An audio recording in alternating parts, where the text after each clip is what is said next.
menyatakan bahwa tiga partai ini siap mengusung pasangan yang juga siap bertempur dalam Pilpres nanti, rasa-rasanya lebih baik.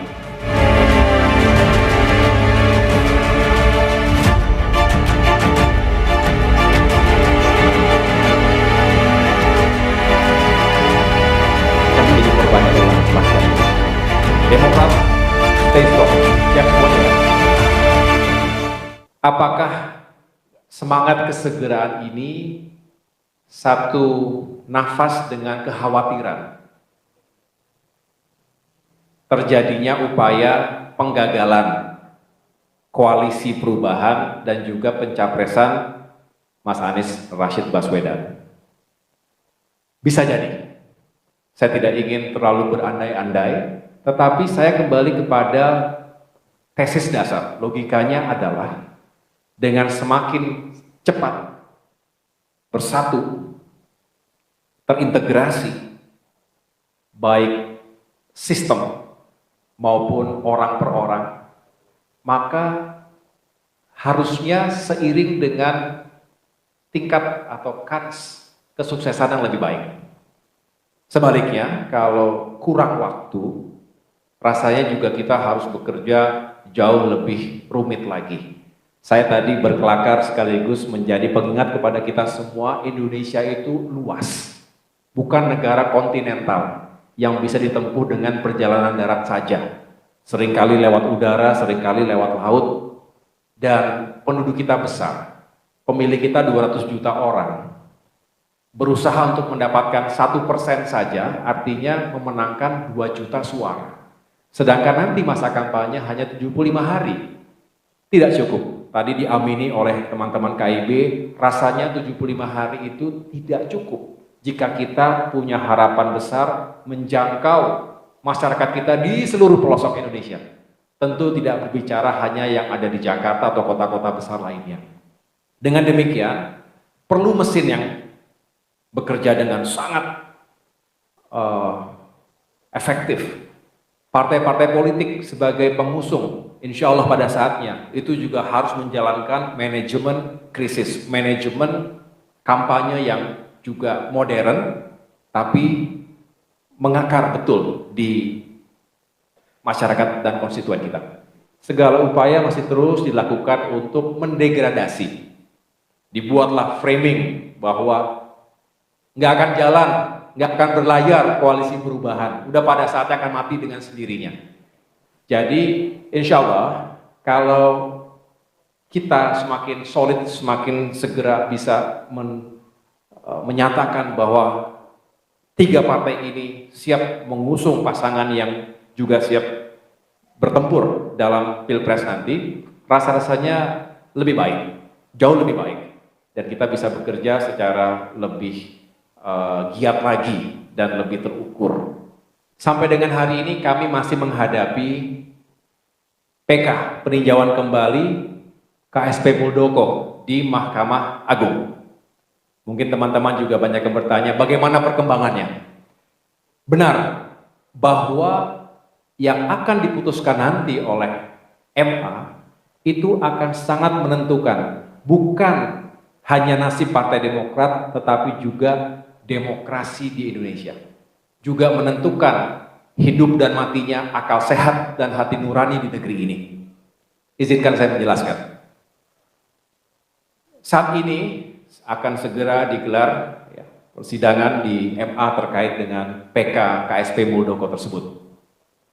Secara hukum, paling tidak secara logika hukum yang berlaku di negeri ini, ketika tidak ada novum baru, tidak ada bukti-bukti baru yang bisa diperkarakan, seharusnya tidak ada celah sedikit pun bagi kemenangan PK KSP Muldoko tersebut. Atau sebaliknya, tidak ada celah sedikit pun agar Partai Demokrat yang berdaulat hari ini di bawah kepemimpinan Ketua Umum AHY bisa dikalahkan setelah 16 kali selama 2 tahun terakhir ini. Kami memenangkan segala persidangan hukum. Kalau kemudian tiba-tiba ada referensi hukum lain yang digunakan, ya sungguh sekali lagi tidak masuk akal dan tidak bisa diterima menggunakan hati nurani kita.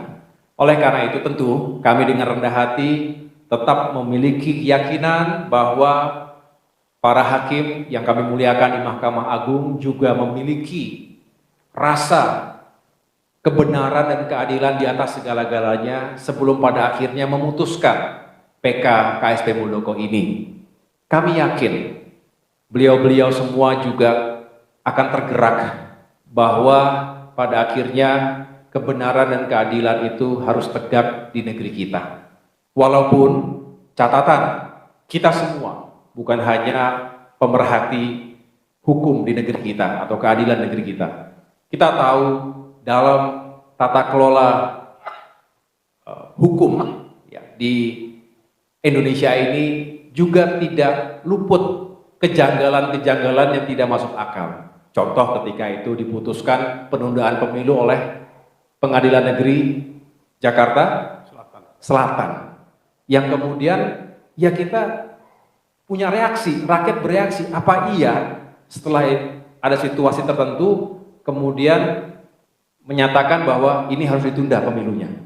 Ya, yang begitu-begitu kadang-kadang di luar nalar, ya suka ajaib sendiri, tetapi sebetulnya kita semua rakyat itu paling memiliki common sense, akal sehat.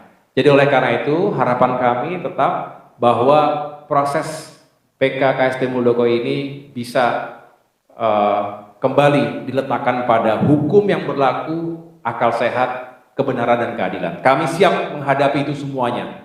Ujung ke ujung, saya sendiri akan memimpin itu semua dengan penuh optimisme dan keyakinan, tetapi seluruh kader Partai Demokrat juga telah siap untuk melakukan yang terbaik, menjaga kedaulatan eksistensi partai kami.